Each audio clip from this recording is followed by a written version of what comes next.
All right. Welcome, everyone, to the OG edition of No Credentials Required. We're presented by Belly Up Sports, where you don't need to talk. Well, actually, let me start over. 3, 2, 1. Welcome to No Credentials Required, where you don't need a press pass to talk sports. We are proudly presented by Belly Up Sports. My name is Ryan McCarthy. I'm one of the hosts. To my right is a man who was very disappointed he was not named the act at halftime for Super Bowl 60 in February. Dustin Henry. Dustin, how are we doing tonight? You know, I am. It was a blow to take. It was a blow to take, but I've got a pizza that I pulled hot out of Hey. the oven. We're gonna see. I'm trying to use food up in my fridge before I head out at the end of the week, so I'm getting a little creative. We're gonna see how it came out after the show when I take the entire thing to the face. How are you, sir? I'm sorry. I'm actually not going to eat the whole thing. I am not going to eat the whole thing, but No, the way you said I'm gonna take the entire thing to the face. yeah. Hang on, I got it. I'm an entertainer, if not anything else. Oh man. And Um, may I say, before you fill me in on how you're doing, you did a great job with the alternative play-by-play Thank you. last night. Even though the outcome was not what you wanted, it was fun to watch the game.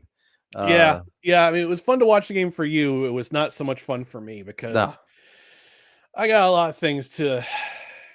I mean, I'm still kind of. I wouldn't say hurt. I'm more hurting from the fact that I went to bed almost midnight last night because after the yeah. stream, I did a recording with Gaz, a friend of the show, for a podcast segment for today, and it was on the radio today. So we did pretty much an immediate reaction to that game, and my voice when I got done with the end of the stream, my voice was killing me. I said to my Oh. sister, I'm like, my voice hurts, my throat hurts. Yeah. Hold on.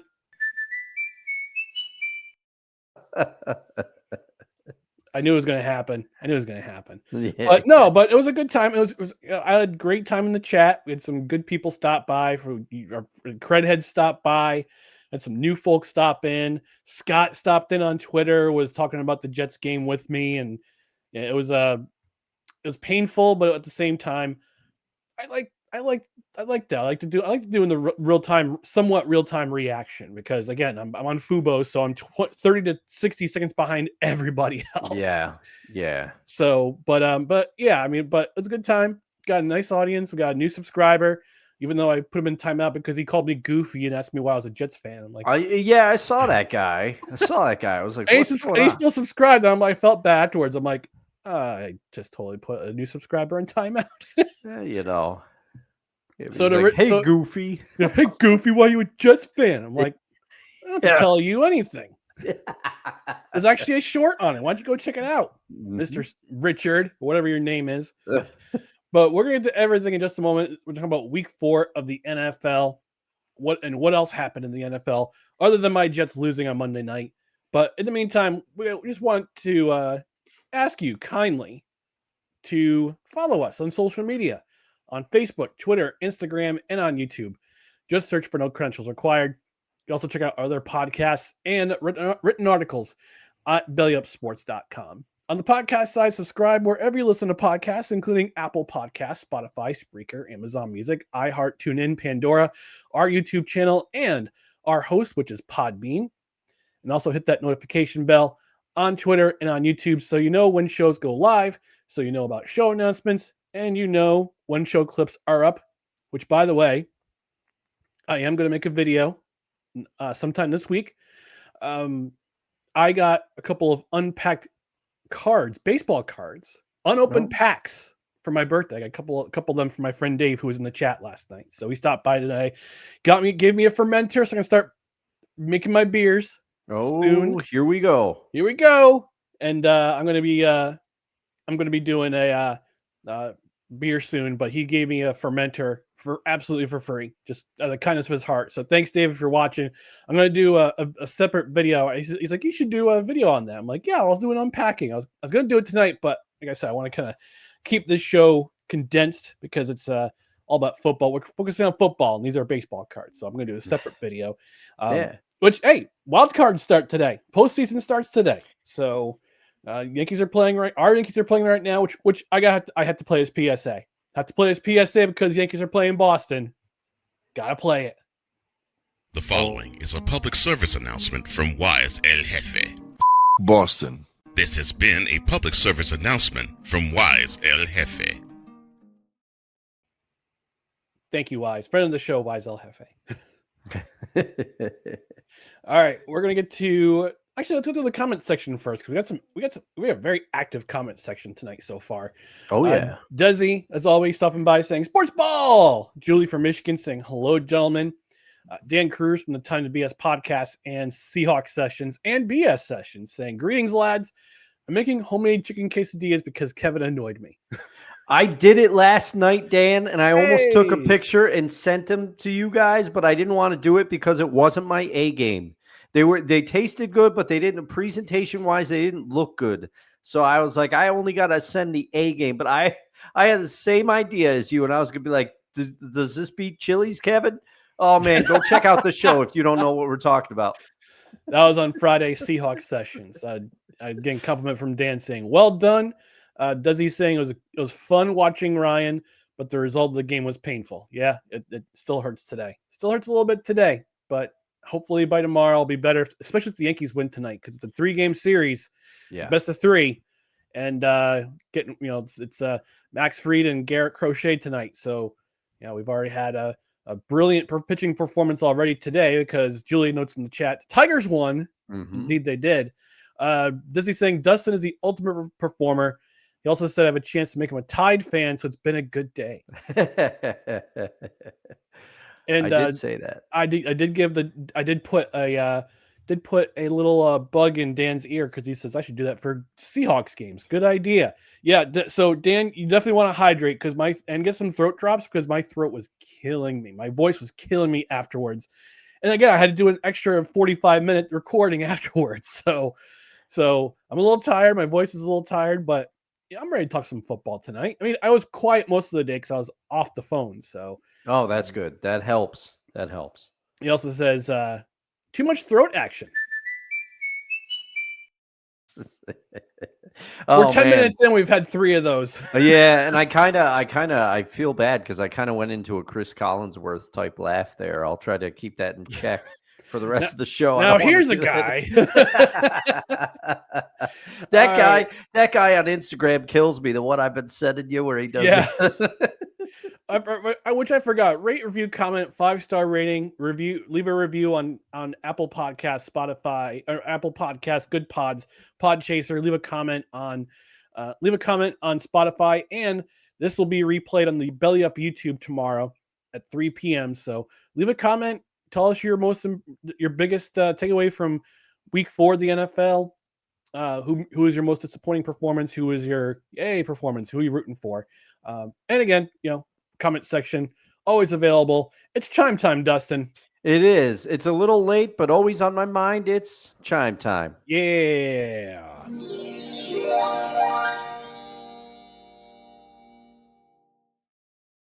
And speaking of Week 4, let's get started with our game of the year of the week.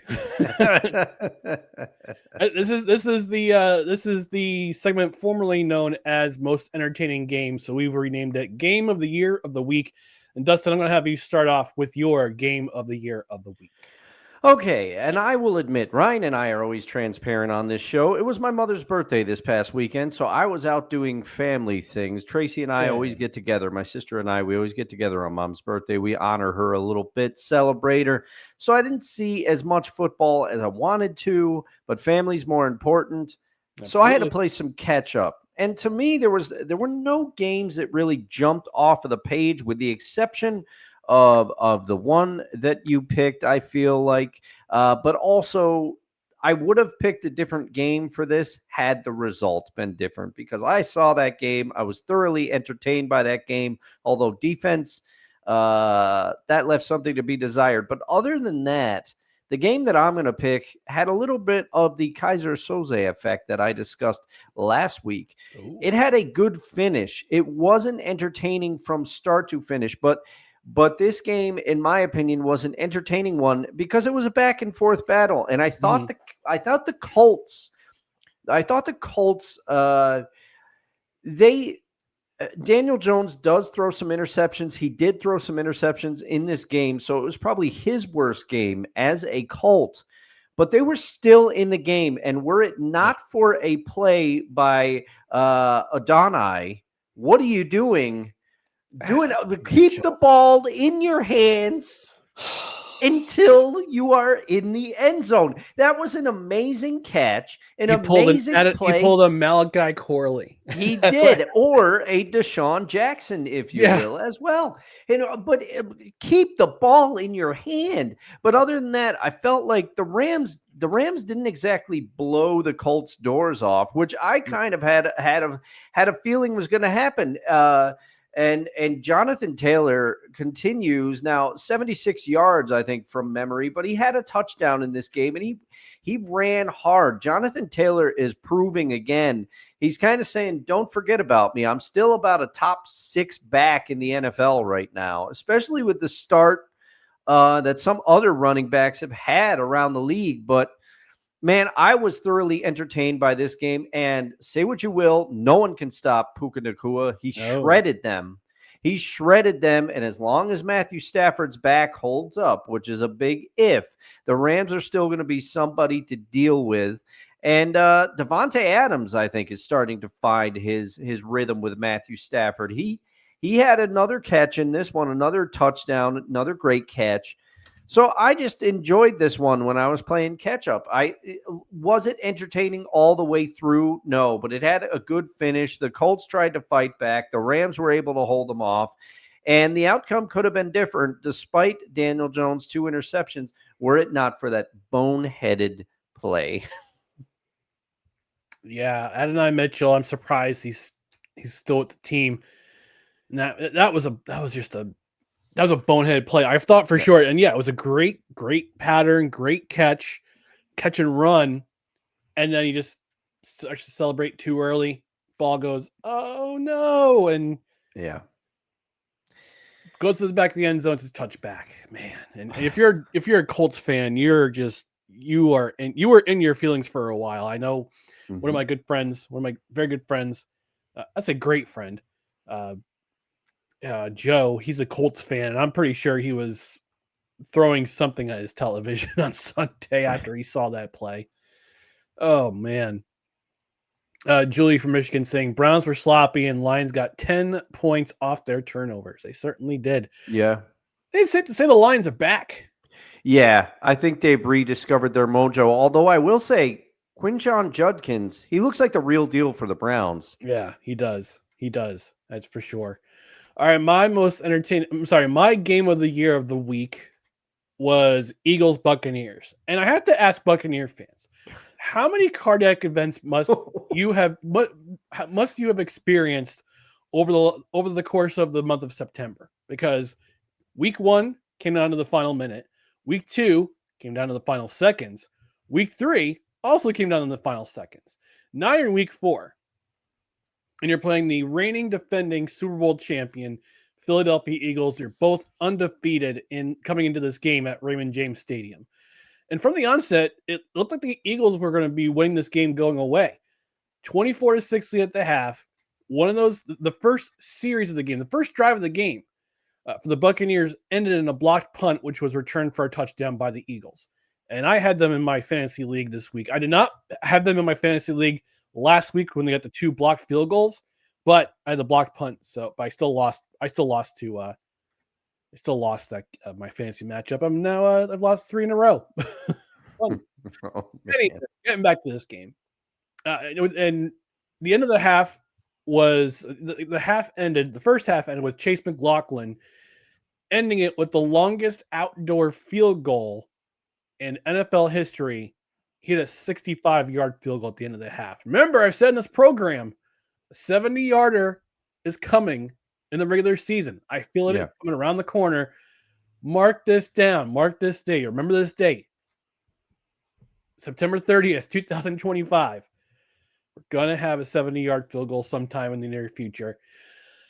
And I bet the competition committee is going to meet this year after this year about those K balls.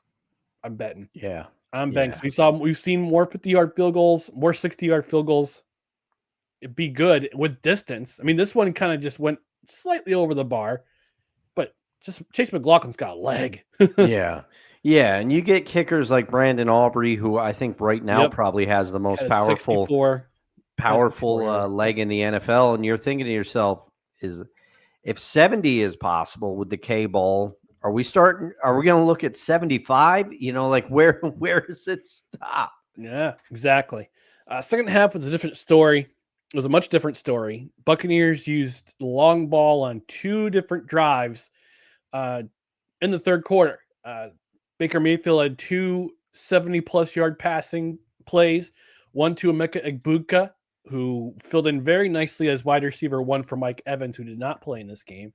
Yeah. And he has 72-yard running catch to Bucky Irving, which was a nice, and got themselves back in the game with those 2 long passes. I would say Sunday was a nice relaxing day of football. Just watching on Red Zone, watching the highlights. And like you said, Dustin, there's some games that are kind of clunkers in terms of final score. Patriots, Panthers being one of them. I will say Saints, Bills was a lot better than anticipated. I'm pretty sure you were having a little bit of agina for a while because the Saints were taking it to the Bills. I was ready. I'm always ready with the pen, Ryan. I got my gray notebook. The black notebook was retired because I filled that up. Fill it up with ladies' numbers. That's in a trash can somewhere far, far away. But the gray notebook, the Sam Malone of this program is still going. And I was getting ready to write Saints versus Bills as the biggest upset. The Bills really slept on the Saints. Yeah. With the way the Seahawks played against the Saints last week, the Bills should have blown their doors off. There's no question about that. Yeah, but they didn't, and the Saints played them tough. And it's interesting that the Jets and the Saints are playing in Week 16, and if neither team has a win by Week 16, that's going to be called Battle of the Bags because of the bags on the heads of the people who are fan, both in the Jets and the Saints. But that's Week 16. This is Week 4. It's a bit down the road. But coming back to this game, the Eagles struggled on offense. They had a struggle on offense in the final frame, but their defense held their ground. They got an interception in the fourth quarter, and they got a stop on down. They got a turnover on downs on a drive that looked like the Buccaneers were going to score another touchdown. Baker Mayfield doing everything in his power to get this Buccaneers team to score again, but turnover on downs, and the game ended in a safety. So the final score being 31-25, but if you look at the score line for that game, the Eagles had 200 total yards in this game. Wow. Jalen Hurts did not have his best game passing, and Saquon Barkley is still struggling to get off the ground. But Eagles are finding their way. The Eagles are finding ways to win in so many different ways, particularly on the special teams. And their defense is still elite. Yeah. I initially thought that the Eagles, their losses on defense were going to be too much for them because their defense was starting to look leaky, but they're finding their stride. But it's also strange. This has been a strange start to the Eagles year because you could argue that offensively and defensively to start the year, but offensively they're underperforming, and it has the feel of a chaotic team. You got AJ Brown tweeting what he's tweeting. You got Devontae Smith that's not always involved. Saquon's regressed a little bit, which that was one thing I was right about. But they're still 4-0, and they still are finding ways to win games. Ways to win. Absolutely, you find ways to win. That's what champions do. They find ways to win. And again, I gotta say, well, also before we go on to our next category, the biggest upset, we both have to apologize to the city of Baltimore. Maybe Dustin will discuss it in his biggest takeaway from week 4. But we have to both apologize to Baltimore first for our baseball preview, and now our football preview, our NFL preview. Not looking great. Yeah. I noted that on our Twitter account the other day on Sunday about apologizing to the city of Baltimore, and Kev from Tailgate on the Quad says maybe you should pick a different animal, and I just replied back, "Well, we're aviary enthusiasts, Kev. Give us we love us some birds. Love me some bird law." Biggest upset of week 4, and I'm gonna go with this one. I'm gonna go with Cowboys tying the Green Bay Packers, not being the Green Bay Packers, tying them. Because I went to bed. When I went to bed on Sunday night, it was 13-2 in the second quarter. Yeah. And the 2 points didn't come on a safety. It came on a 2-point conversion, a blocked 2-point conversion, a blocked PAT by the Cowboys. I got run back for a 2-point play because I had to look it up to see what they did. But when I went to bed, it was 13-2. When I went to my local deli sandwich guy in the morning when I get my early workout in, I looked at the app and I saw 40-40 tie. I'm going, what? What happened? Here's what happened. Business picked up in the fourth quarter. Shout out to Jim Ross. And like the Giants game a couple weeks ago, the Cowboys and the Packers exchanged leads 4 times in the fourth quarter. And Brandon McManus tying the game with 37 at the end of regulation. Go to overtime. They kick field goals, and the Cowboys look like they're going to score the game-winning touchdown. To which I say to Brian Schottenheimer, "Why aren't you kicking the field goal? Could have won this game with a field goal." Yeah. Nope, we're going to go for the touchdown. Well, I think they had to score a touchdown to win the game, if I'm not mistaken. Oh, that's right. I forgot about the change. I think you had to score a touchdown, if I'm not mistaken. We'll double check. We'll do some real-time research. But they kick field goals because you can't end the game. You can't end overtime on a field goal anymore. Because if you kick a field goal, the other team gets possession. The only time it doesn't apply is in the playoffs. It does apply in the playoffs. I'm sorry. But Cowboys are trying to drive for a touchdown. If I'm not mistaken, they had to score a touchdown. But if they didn't, why aren't you kicking a field goal, Brian Schottenheimer? But I thought this was going to end Micah Parsons' vengeance arc. He waited until the final play of the game to complete his vengeance arc because his sack ended the game. And teams tied up at 40. Jordan Love, as predicted, became Toyotathon Jordan Love, 337 yards and 3 touchdowns. To which I conclude here at the end of this, we really need to find a way to eliminate ties in the National Football League. But that's a subject for another day. Yeah, I'm doing some real-time research right now, and I'm looking if the score is tied after each team has had its opportunity to possess the ball. The team that scores next by any method is the winner. Okay. Yeah. Why not kick a field goal? Why are you trying to go for a touchdown? It's not a points differential thing. Like the NFL doesn't really do points differential. Yeah, I thought I was under the impression that you were, Ryan, but I'm looking at it right now per operations.nfl.com. This last sentence, well, it says after each team has had the opportunity to possess the ball, if one team has more points than its opponent, it's the winner. Thanks for that. If the team that possesses the ball first does not score on its initial possession, or if the score is tied after each team has had its opportunity to possess the ball, the team that scores next by any method is the winner. So Brian Schottenheimer, he dropped the ball on that one. Literally and figuratively speaking. Desi checking in saying, I agree with the elimination of ties in the NFL. Yeah. I don't want them to do what they do in college football. Here's what they do in college football, Dustin. And this has changed because they eliminated ties in the 1990s, I want to say. And they started doing overtime in NCAA in Division 1A or FBS in the late 90s, where they went to overtime. And it would just basically go back and forth, and whoever scored last won. There was a game in the 2010s between LSU and Texas A&M that wound up, the final score wound up being 74-72. It was tied at 37 at the end of regulation. But those rules were, back then, if you score a touchdown, you can go for the extra point. After the second overtime, you have to go for 2. But they modified it again 2 or 3 seasons ago. And now if the team scored touchdowns or they exchange field goals after the first 2 overtimes, the rest of the way they just do 2-point conversions. Which is silly because a couple years ago, Illinois and Penn State played a sloppy contest in state college, and the final score wound up being like 18-16 in 8 overtimes. Like 18-16 in 8 overtimes. Yeah. What the hell happened?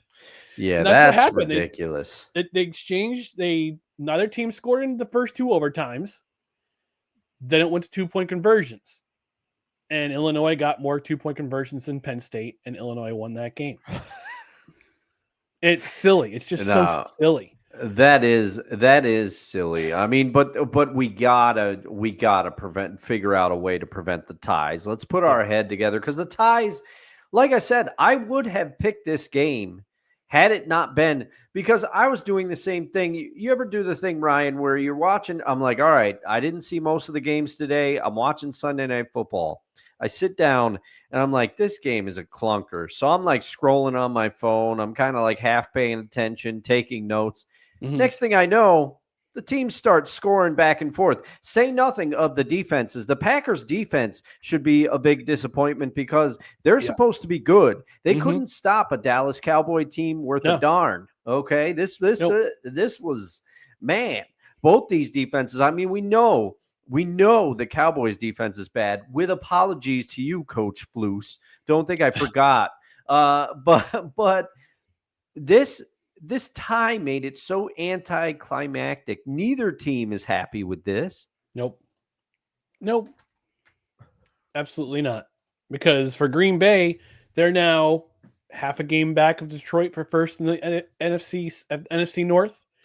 And the Cowboys, well, the Cowboys are who the Cowboys are.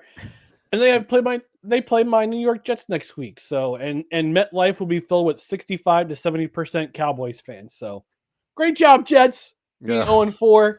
Oh man. Desi continuing. It's like penalty kicks in soccer. It can be 0-0 and one team makes more penalty kicks and wins 1-0. Yeah, that's basically what it is in the NCAA. But this is the NFL. But Dustin, who is your biggest upset from week 4?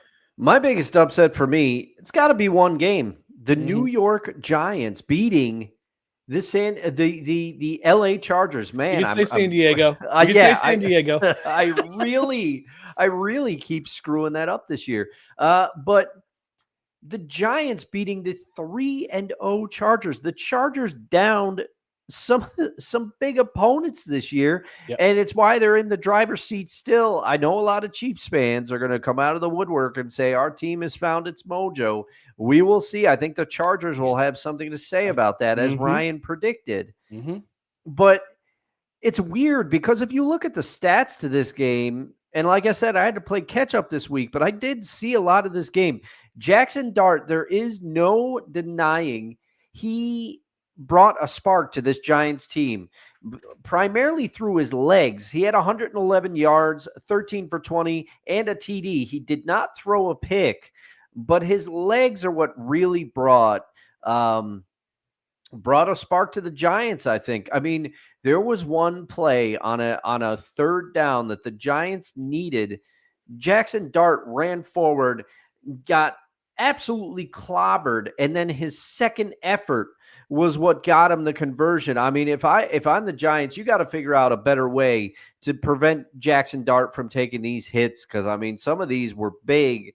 But man, what an upset! And that's after you lose Malik Neighbors, your biggest threat at receiver. There were other people that stepped up. Wan'Dale Robinson. He's been quietly having a good year. And I think Cam Scatterbo also brought a new dimension. You don't want to see Tyrone Tracy go out the way that he did. And it's weird because the Chargers were able to sack Jackson Dart 6 times, but it wasn't enough.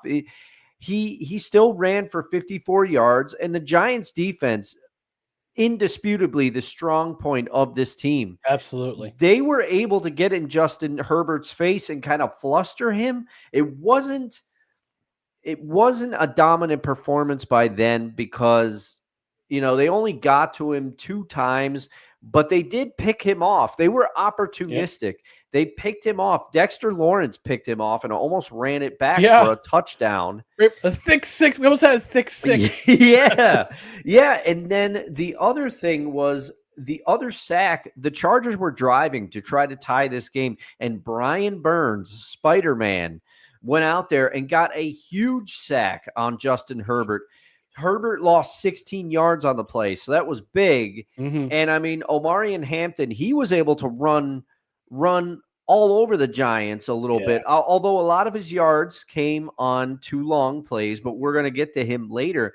But the Giants, what a game by them. And props to them for not just giving up and throwing in that. They played with passion, and they stunned a Chargers team whose defense I still think is good, and they really had a chance to go up 4-0 and be undefeated.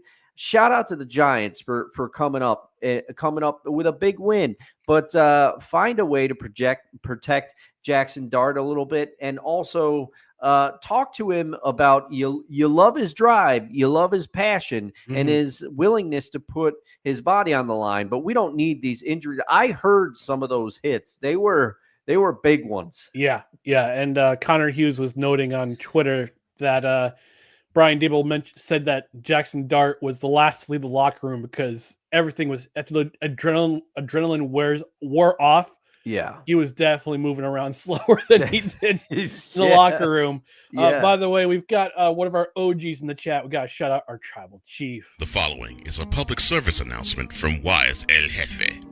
Boston. This has been a public service announcement from Wise El Jefe. That's right.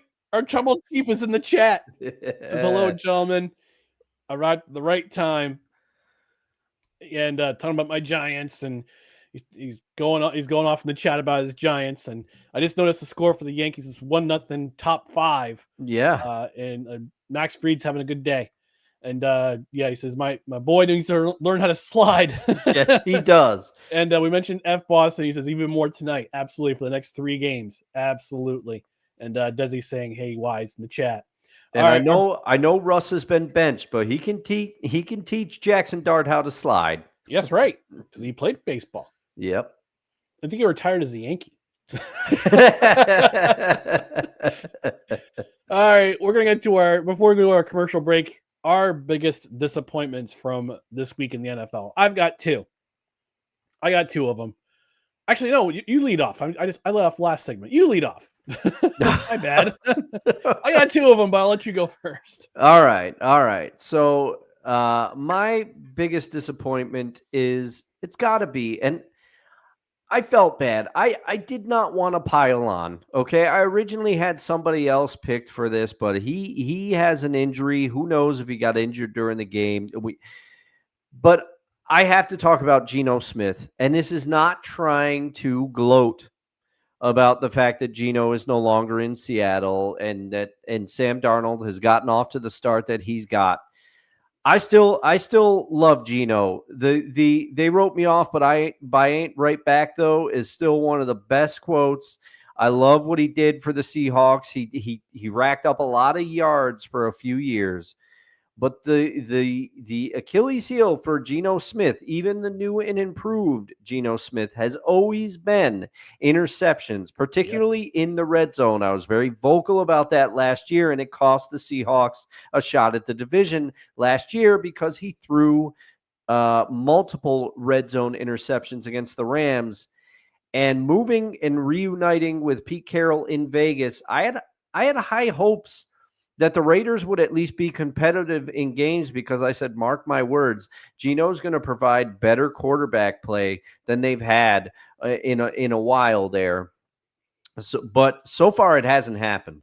Geno, for the second week in a row, he threw 3 interceptions, and those interceptions cost the Raiders the game. They were up in this game. They were competitive in this game, but you can't throw 3 picks by your quarterback and expect to win the game. And Geno threw 3 picks last week against the Commanders. So Yep.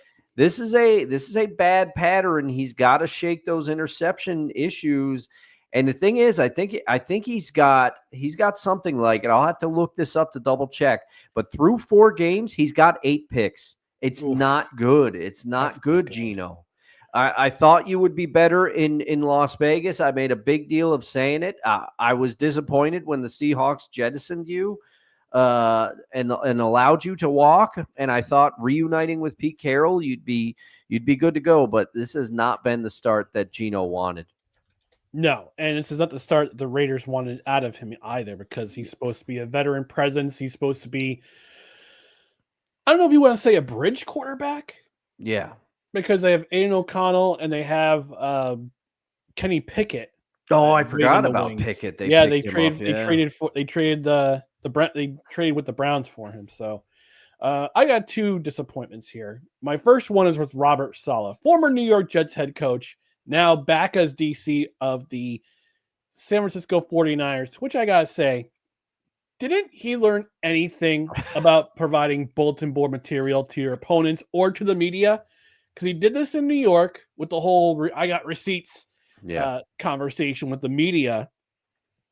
And then he provides some bulletin board material to the Jaguars this week by alleging that the Jaguars were legally stealing signs during their games. And this was before the Niners played the Jaguars. And the Jaguars were my upset pick this week in our Cut the Breaks Pick'em Challenge, which we'll get to in momentarily. But I had the Jaguars win this game. The Jaguars did their job. They forced 4 turnovers out of the 49ers in this game. But it was after the game that Liam Cohen, remember this guy? Duval. Yeah, that guy and Saleh were having an exchange of words after the game, to the point where Robert Saleh allegedly said he was going to unalive Cohen. Oh, man. So, yeah, Robert Saleh, can we just cut down the rhetoric, dude? Like, providing bulletin board material to not only the media, but also to your opponent, it's not a good look, especially when this 49ers team is banged up. Yeah. They lost another guy. Jawan Jennings went down in this game too. So the 49ers are already thin at pretty much every single position. And you're providing words to your opponents, getting them fired up for the next game. It's not helping your team. And now they are no longer undefeated, and they lost to a Jacksonville Jaguars team who is, are they good? Are Jaguars good? I don't know. I still don't know either. I still they feel very mercurial to me. I know I always use that word associated with that team, but you can't get a feeling on them. Yeah, Trevor Lawrence, you don't know what to make. No, you don't know what to make. But I will say that Travis Etienne had a great game. He had over 100 yards rushing in that game against the 49ers. So congratulations to them. My second disappointment is the NFL itself. And they announced on Sunday night that the Super Bowl halftime act for Super Bowl 60 is going to be Bad Bunny. Yeah. It doesn't move the needle for me, but I'm not a demographic that they're concerned with. No. And I know that this is I'm not trying to figure out who runs the halftime show. I know Pepsi's a sponsor, but I saw on social media that Jay-Z and Rockefeller Records, his label, they run, they decide who the halftime show is going to be. I don't know facts for sure, but we've had the last couple of years, we've had primarily hip hop acts. I have nothing wrong with it. All right. I have nothing wrong with the selection. I don't want to be putting that meme with all the other white dudes with sunglasses on saying, this is a terrible idea to have Bad Bunny as the halftime act. All right. That's fine. I've only heard one of his songs. It was played during his, the the main event at WWE Backlash Puerto Rico 2 years ago, I think it was. And the crowd went nuts. And it's a banger of a tune, I'll admit. I forgot the name of the tune, but it's a good tune. But this was a layup for the NFL because there's one artist in particular from the Bay Area you could have gotten for Super Bowl 60, Metallica. Oh yeah.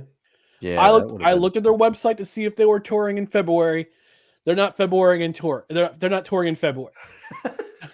Okay. That was awesome. They're not February. They're not February. We are going to start using that. I don't know in what context, but we're making it happen. Yes, we're going to use that for every team who does not go to the Super Bowl this year. They're not February. Yeah, there we go. But this is the NFL. I mean, I don't get it. They're dropping the ball. They're alienating a section of their audience because they're going for the popular artist. And yes, Bad Bunny is a popular artist. From what I understand, he is the most downloaded artist on Spotify in the entire world. More downloads than Beyonce. Wow. More downloads than Taylor Swift. And I know you're going for that, but like this is an alienation of an entire section of their audience because they want the popularity. And I can't wait for when Nashville gets to host the Super Bowl. And I think probably the next decade, because a new stadium's being built in Tennessee, in Nashville, to replace Nissan Stadium, which I guess is a trash heap. But a new stadium's being built. I'm pretty sure they're going to get awarded a Super Bowl. And there's going to be rumors of a country artist, but it's going to be Beyonce. My goodness. But yeah, I think the NFL dropped the ball on the entertainment aspect of the Super Bowl. My humblest opinion. Again, I have nothing wrong with it. You pick who you want. It's a popular artist of the day, but and hey, I'm hoping he crushes it out there, you know, and hopefully he'll turn me into a fan after the Super Bowl performance, or maybe before, because curiosity will be like, all right, let me check more of his music out before I express an opinion. But I'll say this, Ryan, I'm going to sound like a fossil, but I miss the medley performances. I like when they get a whole bunch of artists who wouldn't normally be together and they bring them out. Mine goes back to Britney Spears, Aerosmith, Justin Timberlake. I forget who else was there, but it was like an odd mix, you know? And I kind of like that when they just take a bunch of people and mash them together and go, oh, will this work? Yeah, exactly. Got some more comments in the chat before we go to commercial break. Wonko the Sane jumping in the chat saying, my biggest disappointment is that the Bengals are bad. Yeah. Not a quarterback away, but seriously bad. It's bad out here. At least you got the Reds. Yeah. Congratulations to them. Mets are terrible. and I don't get to crow because I'm going to have to eat some later in the show. But man, the Reds did make the playoffs. Yeah. He also says, never forgive PepsiCo for what they did to Pizza Hut. Yeah, I also aged out of knowing who Mr. Bunny is. And apparently Dan just cut that clip of me buffering when I said Februarying instead of touring in February. So thanks, Dan, I think. Oh, man. All right. We're going to get to our lone commercial break, our network mandated commercial break. Right here, and that is Fanatics. Yes, Fanatics. Being a fan isn't just about game day, it's about every day. And at Fanatics, we've got the gear to rep your team and the memorabilia to make it unforgettable. From jerseys to limited edition collectibles, from the stands to your shelf, it's all here. Fan gear, fan moments, Fanatics. Our link is in the description. It's our affiliate link.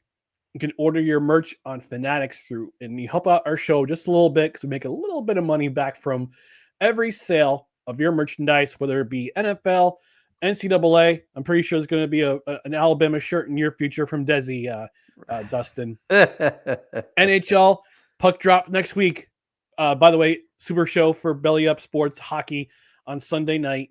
NBA, other sports like NASCAR, MLS, anything that's sports related, you can find it at Fanatics. Our affiliate link is in the description on both the YouTube, Facebook, and on podcast side. Please use our link, order some gear because it helps out our show just a little bit more. And more comments in the comments section. Dizzy saying, Ryan, you picked Bama over Georgia, so you are my new favorite person. I'm just sorry Penn State couldn't pull off the win. Yeah, me too. It's a tough game against Oregon. It's a good game though. It's a good game though, but I wish they would have they almost pulled it out. And James Franklin, I don't know what you're doing, man. He's 2-21 against teams in the top 6. So Yeah. And Dan just sent it to me. So hip hip hooray. I can't wait to see this. Wonko saying, fellow Fairweather Reds fans, use Fanatics. Yes. Use the link in the description. Use our link. It's our affiliate link because they don't allow us to give promo code. Get promo codes. I might be using that link because I saw a jacket. It's a very awesome looking Seahawk jacket, a throwback, but it's a little bit of cheddar, and I'm kind of like, should I justify this? But oh man, it's looking tasty. I'll have to look for myself because I'm not gonna get any Jets gear for the moment. I'm all Jets geared out, but there may be some New York Yankees or New Jersey Devils gear in my future. So yeah, you got to get that black jersey. It's the last year of it, right? That's right. It is. I'm gonna have to get it somehow, or some way, somehow. And good thing to use that affiliate link for it. All right, moving on to the rest of week 4, the most notable individual or team performances of this week. I'm gonna add in a little category here. So I got my team performance and individual performance.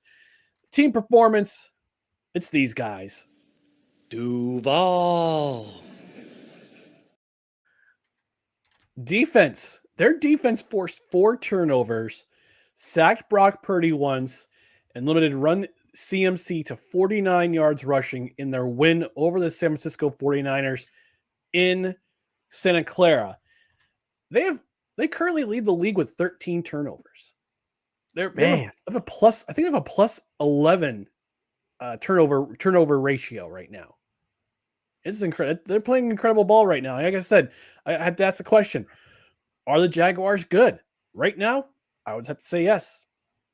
Yeah, I mean, with a defense like that, which this is my fault. I didn't realize it was quite that dominant.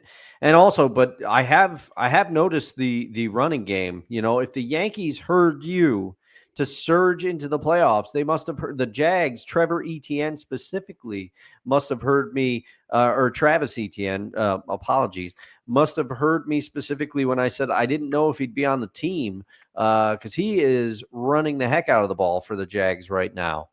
Between him and their defense, and then Bashal Tootin, they got some things going. Yep. And my most notable individual performance, and what a nice bounce back performance for this guy, Michael Penix Jr.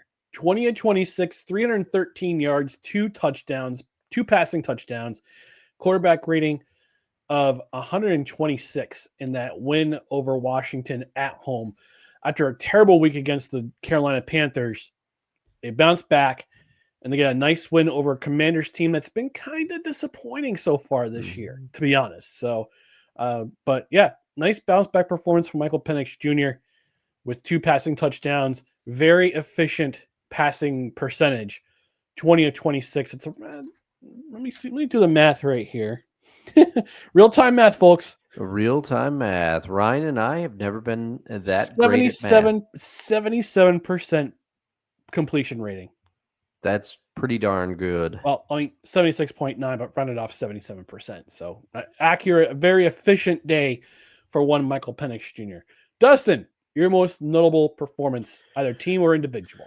All right. Well, anybody that's been watching the show for a long time, specifically my tenure on it, you're going to say, are you back on your BS? I'm going to say, yes, I am. I'm picking 2 running backs for my most notable performance. I love the running back position, and 2 rookies to be fair, running backs. They did a great job this week. Omarion Hampton, Did a lot of his yards come on 2 big plays? Yes, but he still did it against a stout Giants defense. Again, remember, the Giants defense is the plus on this team. They are the class of this team. And he ran all over them for 128 yards and a touchdown.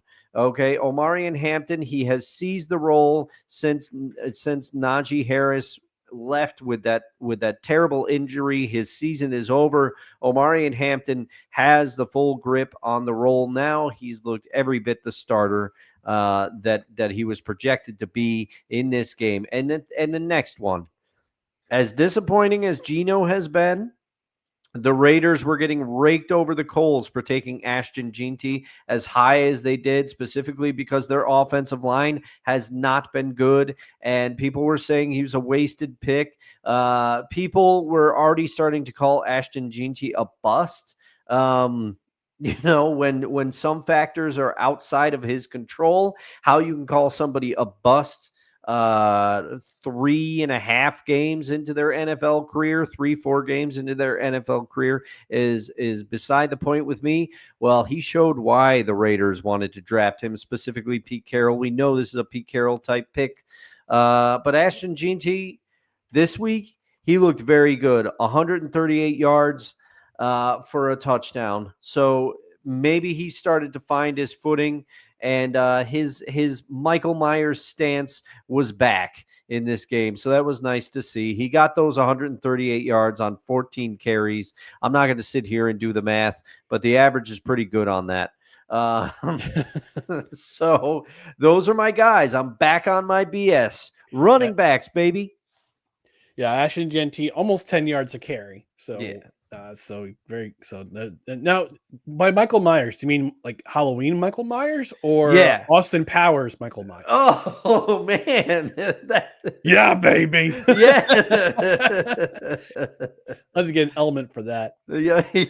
All right, our biggest individual takeaways from week 4. Go ahead, Dustin. What was your biggest takeaway from week 4? All right, with apologies to the city of Baltimore. Yes, we're sorry. But I have to ask. I know it's partially my fault because I picked them to win the big game this year. I picked them to win the Super Bowl.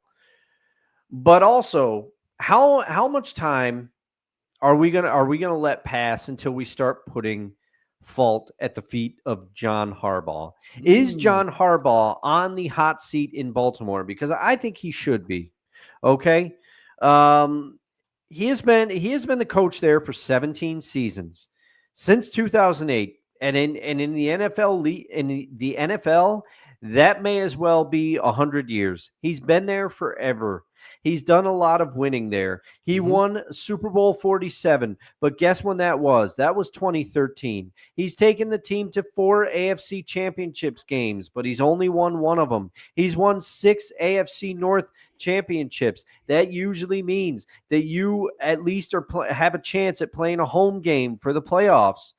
But 2013 was 12 years ago, and it's starting to feel like to me that there is a pattern emerging of John either making baffling decisions in the postseason or not having his team ready for big games. This week's loss to the Chiefs is just another example. They need to get back on track, and they laid an egg against the Chiefs. That's exactly what happened. With the talent that this team has, specifically Derrick Henry, Lamar Jackson, Zay Flowers. He has hit or miss games, but he's a great receiver at times. They have the tight ends. They have Likely. Their whole team for years has been a defensive identity. They don't have a defense this year. Their defense has looked bad, but how much of this do we put at John Harbaugh? I go back to the playoff game last year against the Chiefs. They were in the AFC Championship game, and they bafflingly switched their offensive game plan and got away from what took them there. They were a running team last year between Derrick Henry and Lamar, and Derrick Henry was running well early in that game. And then inexplicably, they just started trying to throw it all over the place. That's not who this Ravens team is. And John Harbaugh, every once in a while. And they lost to the Raiders last year. They had no business blowing that game to the Raiders. It happens sometimes, but with John Harbaugh, it just seems like he makes these weird decisions in the playoffs. And I get that they lost to the Patriots earlier in his tenure. And like I said, he's done a lot of winning. He has one of the higher playoff winning percentages if you add in all of his stops throughout his career. But he's been in Baltimore for a long time now. And this is a what have you done for me lately league. And some of John Harbaugh's decision-making in big games, you're starting to go, what's going on? What's going on with you? So what you're saying is, Dustin, Baltimore Ravens fans are Disappointed! Yes. we've got to play that after the biggest my part in it. But John Harbaugh, people need to start taking a look. 2013 is a long time ago. I mean, granted, they're also dealing with a lot of injuries, especially on the defensive side of the ball. But yeah, They are definitely John Harbaugh should take some of the blame for what's transpiring this season. You're definitely right in that regard. My biggest individual takeaway from Week 4: MetLife Stadium is cursed. I wrote this on Sunday after we got the news that Malik Neighbors became the latest player in the NFL to suffer a season-ending injury at MetLife Stadium. I mean, Giants fans should be elated that they won a game, but the football gods demanded a sacrifice. Shout out to Urinating Tree. And Malik Neighbors happened to be that sacrifice. And Giants fans should be elated, but they can't be because Neighbors, who is a potential league superstar, is done for the season. And it's because of that lousy turf at MetLife with these non-contact injuries that all these players are being lost to. And according to some research I found at as.com, that's the website, as.com, in an article written in 2023, and we were missing some people, and we were missing some folks from this list, but 18, now 19 players have had their seasons end prematurely over the last 6 seasons because of the turf at MetLife Stadium. Excuse me. I'm holding back a sneeze. Excuse me. That probably looked weird on television. But yes, we've had 18, 19 players had their seasons ended prematurely over the last 6 seasons at that stadium. This includes such players as Saquon Barkley, Joey Bosa, Solomon Thomas, and those 3 were from 2020 alone. 2023, Aaron Rodgers. 2023 also Jalen Phillips from the Miami Dolphins. Now we can add Malik Neighbors to that list. And players are losing a year of their careers because of these lousy artificial surfaces, especially at MetLife Stadium. What's it going to take for the NFL to get it through their skulls that artificial turf, like this one at MetLife Stadium, does more harm than good? And I know it looks good on television. It's a less expensive alternative to natural turf. Now, apparently, for the World Cup next year, MetLife will host the final, the grand final, the championship match for the FIFA World Cup next year. The state of New Jersey is footing the bill for natural grass. $13 million. Wow. Excuse me, $13 million so they can put in natural grass and make it look good on television and have the players play, have the soccer players not play on an artificial surface. Why aren't the Johnsons or the Maras, who have a say in what goes on at this stadium, why aren't they footing the bill for this natural grass for their football teams? And for a league that makes billions upon billions of dollars, you can't put in a natural grass alternative or a hybrid system like some of these other teams do, where they have less injury than what you have at MetLife Stadium. Can't spend a couple $1 billion from the billions of dollars you already make.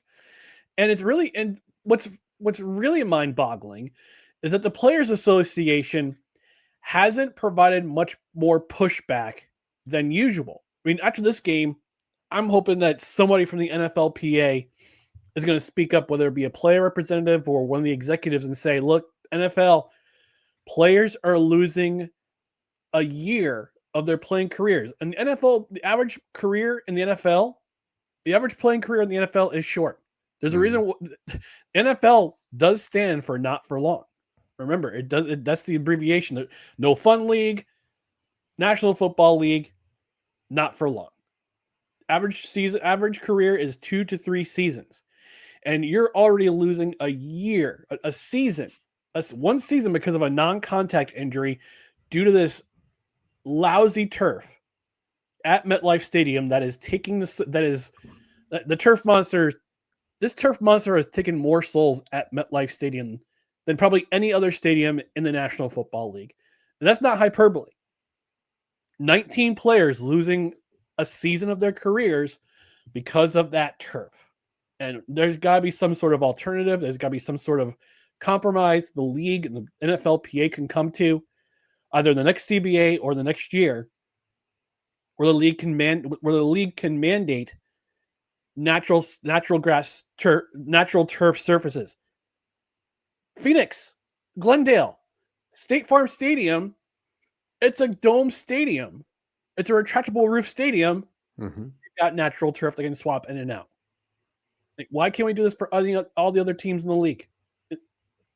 I hate this from Malik Neighbors because he's such a talented player. Yeah. Not to mention he's on my fantasy football team, but that's one of mine too. Point. That's besides the point, in that players are losing a year of their careers because teams don't want to pony up money, or the municipalities don't want to pony up the money to put in natural turf. Yeah. Yeah, and the tough thing is too, then it indirectly it comes back on the player. The player, it takes so long for them to rehab. It takes so long for them to get back, and then teams are hesitant because they're saying, "Oh, well, he's recovering from an ACL. It's going to be, will he be the same? Will, it causes teams to question the player."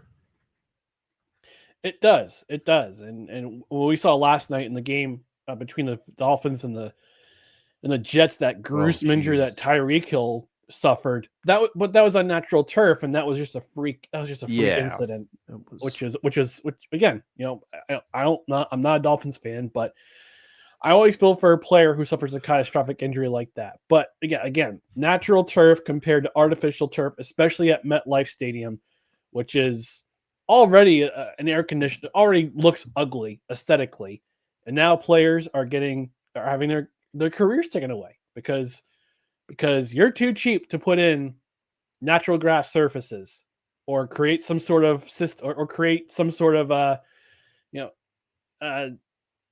get grass that's more conducive to the area that you live in.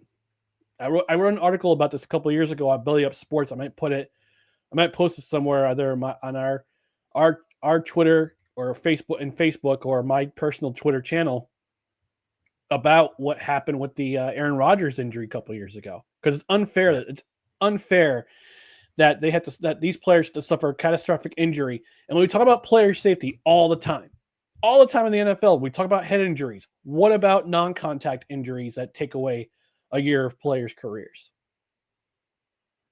There has to be some sort of compromise where they meet in the middle. Yeah.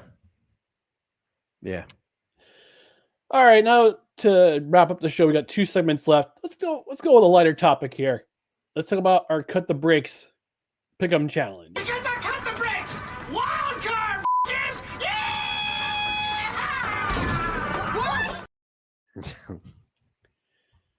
All right. Last week, we revealed our picks on Saturday. And Dustin he was the first one to nail all 3 of his picks. So he gets a bonus point for his upset pick, which was the Bears over the Raiders. Also hit the Broncos and the Bills pick. I got the extra point for the Jaguars pick. I got my Lions pick. I did not get my spite pick, the Raiders to beat the Bears, thanks to a blocked field goal and Geno Smith throwing 3 interceptions. So yeah. If I do the math correctly, I believe it's now down to a 1-point lead for me. Oh, man. So I've got 10, and Dustin got 4 this week. So the score is now 10-9. Oh, I'm man. only winning by a point. So week 5's coming around the corner. You'll find out what our picks are on Saturday. So this is the current update. I'm currently up 10-9. I know, Dustin, you were saying that you're going to blow me out of the water. You're going to blow me out of the water. No, it could change from week to week, and this was that week that brought you closer. So It did bring me closer, but Yeah. I still, man, if I had to go on odds, I didn't give you the nickname Rystradamus for nothing. So we'll see how it pans out. Yeah, so that's the Cut the Breaks Pick'em Challenge for week 4. Because I cut the brakes! Wild card, bitches! Yeah! What? All right, we're going to wrap up the show with our favorite athletes to wear the number 70. And I'm going to lead off here. Yeah. My favorite number 70, I guess I would say it's a quasi-Homer alert. But I went with Leonard Marshall, who was most notably played for the New York Giants during their big blue defense plays, but also played a season with the New York Jets, and he wrapped up his career in 1994 with the Washington Redskins. 2-time Pro Bowler, 2-time Super Bowl champ in 1986 and 1990, drafted out of LSU in the second round of the 1983 draft. Was part of that Bill Parcells, Bill Belichick defense in the 1980s into the 1990s. Career stats wise, he finished with 83.5 sacks, 714 tackles, and yeah, again, Pro Bowler, 2-time Super Bowl champ, key contributor to that defense. The most notable play that comes to mind was during the 1990 NFC Championship game, which I consider one of the greatest NFL games of all time. And I don't know if you, Dustin, I'm not sure if you were. I don't think you said you weren't really paying attention to football until you were in college, right? Well, it was a little bit before college, but I didn't start really paying attention to football until about 97, 98, which would put me in junior high. Okay. But you want to Google this highlight later. The 1990 NFC Championship game between the 49ers and the Giants. And every Giants fan and every 49ers fan, for that matter, will remember this play in I believe it was the third quarter, where Joe Montana's going back to pass, and he gets flushed out of the pocket. Lawrence Taylor is pretty much parallel to him. Mm-hmm. He's trying to get to Montana. Montana stops in his tracks. He's getting ready to release the ball, and Leonard Marshall comes right behind him and just absolutely drives him into the ground. And Montana's out. Concussion, busted up elbow, causes a fumble, which the 49ers actually recover. But that play alone stands out in my mind as probably the play of the game, because it changed the fortunes of both teams. And I don't know if your Uncle Al's in the chat, maybe he'll correct me, but any Giants fan, every 49ers fan, all remember that play that Leonard Marshall made in the 1990 NFC Championship, which the Giants wound up winning on a game-winning field goal by Matt Barr. 2 weeks later, they go to Super Bowl 25 in Tampa and play again what is arguably the greatest Super Bowl of all time against the Buffalo Bills, and they won by 20. They won by 20-19 on with the infamous wide right for Scott Norwood. But he's my favorite number 70 because, again, he played for the Jets in 1993. Part of that star-studded lineup featuring Boomer Esiason, Ronnie Lott, Johnny Johnson, who did not finish very well, to say the least. But Leonard Marshall, he should be in the Hall of Fame. 83.5 sacks career-wise. Yeah. Two-time Super Bowl champ. He should definitely be in the Hall of Fame. I know he's in the Giants Ring of Honor, but he should definitely be in the Pro Football Hall of Fame. Someday he'll get there. Yeah. That's my favorite number 70. Dustin, who's your favorite number 70? Well, for me, it is a homer alert, and I'm gonna have to. Hang on, I'll get it. It's coming. Homer alert. And I'm gonna warn you. There's gonna be some other homer alerts throughout the 70s. I know you know what a couple of them are, but this one here, I had to go deep into the recesses of my mind, and I did mention that I only really started paying attention to football. I had watched it on and off a little bit in the early and mid 90s, but I really didn't start paying attention till about 97, 98, 99, 2000.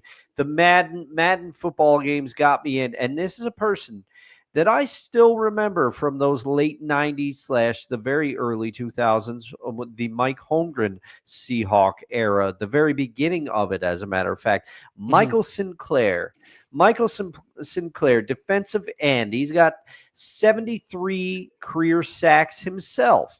And he's also a 3-time Pro Bowler. He wore number 70 with the Seahawks. That's what I remember. He wore 75, I think, with the Eagles when he finished up with them.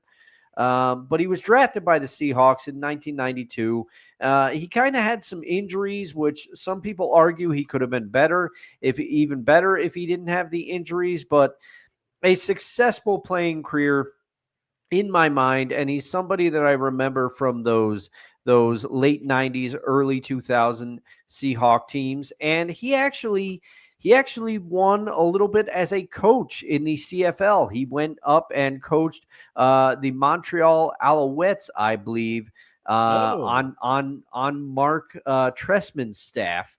And the only problem is that he did follow Mark Trestman to the Bears when he was coaching there. I think, what was that? Was that like 2014 already?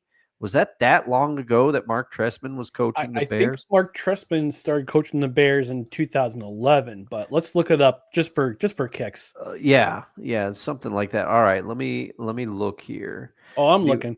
But he was coach. He was a coach, and he was also let go when Mark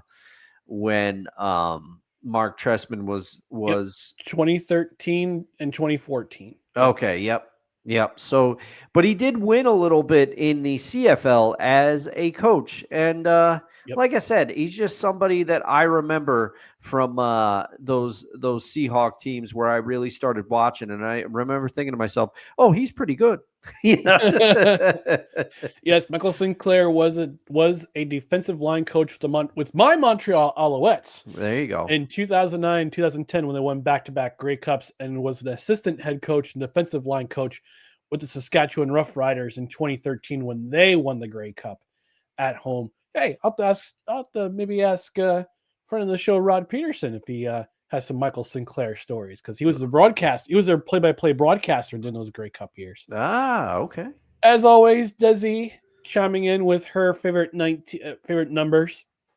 Of course, from the University of Alabama.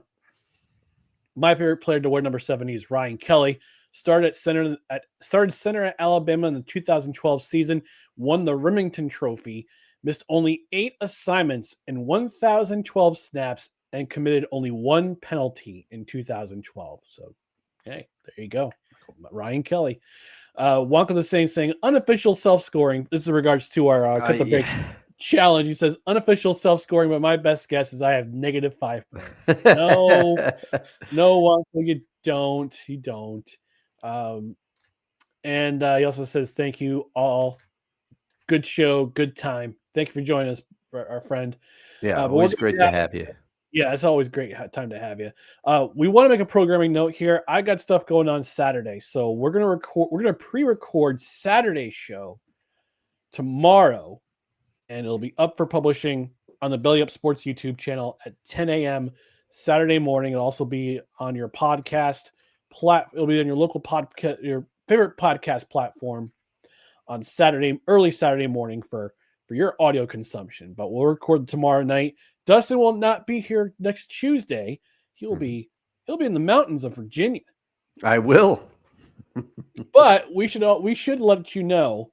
He should tell you a little bit more about his Extra Life fundraiser for a local children's facility. You go ahead and talk to the folks at home about that.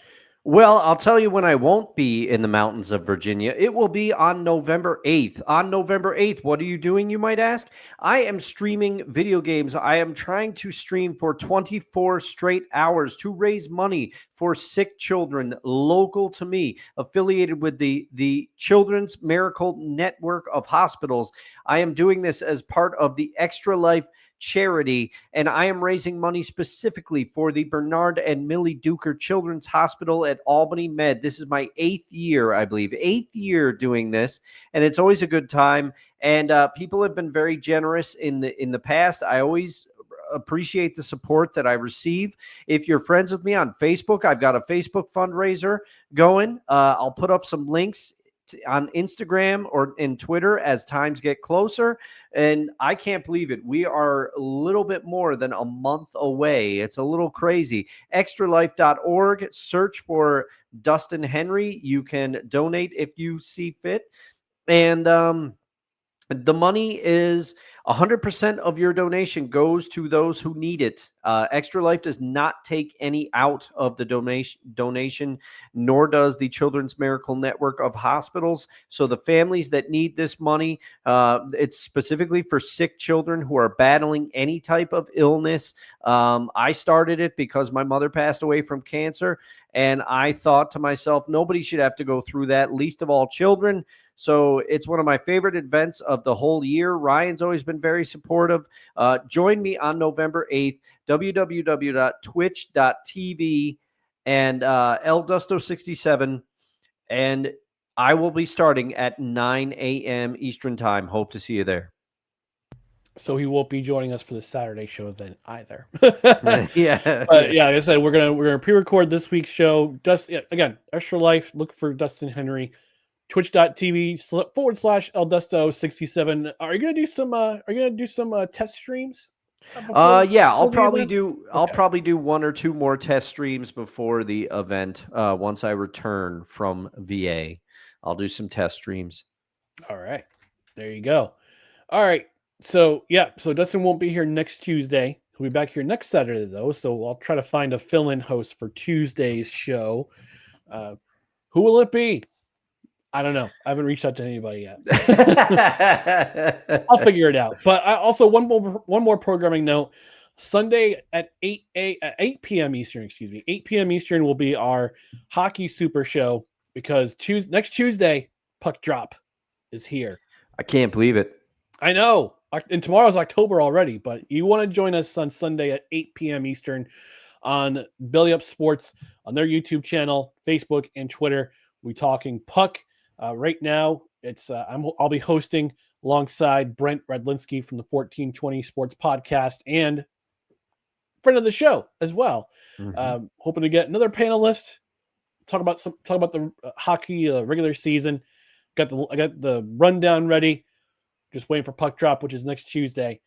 So I'm ready for that. But in the meantime, we'll be back on Tuesday, live on Tuesday at 6:30 p.m. Eastern. To talk about week 5 of the NFL. Hopefully they'll be in a lot better mood team-wise. But in the meantime, we're going to get out of here. And what you want to do is follow us on social media. Before we get out of here, I remind you to follow us on social media, Facebook, Twitter, Instagram, YouTube. Search for No Credentials Required. Check out our other podcasts and written articles at bellyupsports.com. On the podcast side, subscribe to the podcast on any of these platforms, including Apple Podcasts, Spotify, Spreaker, Amazon Music, iHeart, TuneIn, Pandora, our YouTube channel, and on Podbean, which is our host. And also, don't forget to hit that notification bell on Twitter and on YouTube so you know when we're live. You know when show announcements go up, and you know when video clips of our show go up as well. We're going to get out of here.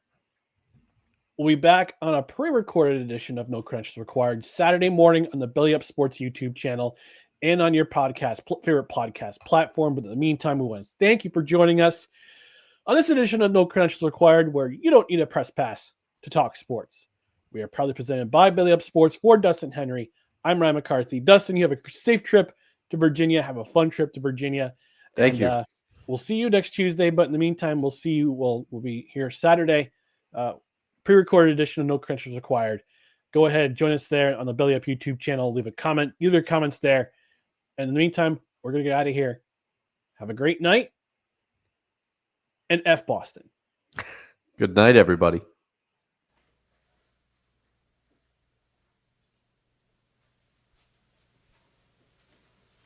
You're still here? It's over. Go home.